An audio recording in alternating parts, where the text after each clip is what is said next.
కాంగ్రెస్ ప్రభుత్వం రాగానే మొదట 16 నర్సింగ్ కాలేజీలు, దానికి తోడు 8 మెడికల్ కాలేజీలు, 400 సీట్లు,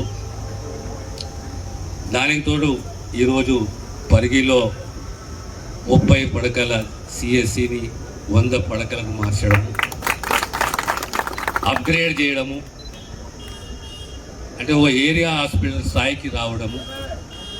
ఆ సామాన్య కుటుంబము ఎన్ని నిమిషాలలో సబ్ సెంటర్కి కానీ, పిఎస్సికే కానీ, సిఎస్సికే కానీ, ఏరియా హాస్పిటల్కే కానీ, డిస్ట్రిక్ట్ హాస్పిటల్కే కానీ ఎన్ని నిమిషాలలో చేరాలి అనేది ఒక ఆలోచన. ఇప్పుడు మీ ప్రాంతంలో తాండూరు ఉంది, పరిగి ఉన్నది, వికారాబాద్. మీకు ఎంఆర్ఐ ఉందా? వాళ్ళని అడిగిరా? సబ్ సెంటర్లు నడుతున్నారు, అప్గ్రేడేషన్ నడుతున్నారు, బిల్డింగ్లు నడుతున్నారు, అన్ని నడుతున్నారు. కానీ మళ్ళీ ఎంఆర్ఐ గురించి సామాన్యుడు ఎక్కడ పోవాలి? పట్నం పోవాలి.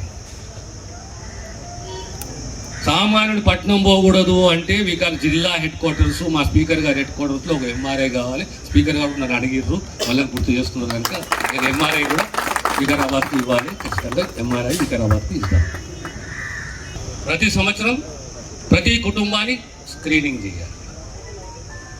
స్క్రీనింగ్ చేయాలంటే ప్రతి జిల్లాకు ఒక క్యాన్సర్ స్క్రీనింగ్ మొబైల్ వెహికల్ ఉండాలి. క్యాన్సరే కానీ, హైపర్ టెన్షన్ కానీ, డయాబెటీస్ కానీ, డయాలసిస్ సెంటర్ అవసరం అవుతుంది. ఉన్నా ఇంకా బెడ్ల సంఖ్య పెంచాలి.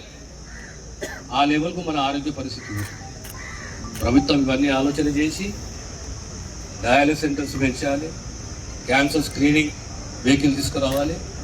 రాష్ట్రంలో 4 క్యాన్సర్ రీజనల్ సెంటర్స్ని ఏర్పాటు చేయాలి. North, south, east, west, Nizamabad, ఆదిలాబాదే కానీ, వరంగలే కానీ, మహబూబ్ నగరే కానీ, హైదరాబాద్లో ఎంఎన్జే క్యాన్సర్ ఇన్స్టిట్యూట్ ఉన్నది. ఈ రకంగా ఇంకా 4 సెంటర్లను ఏర్పాటు చేయాలి.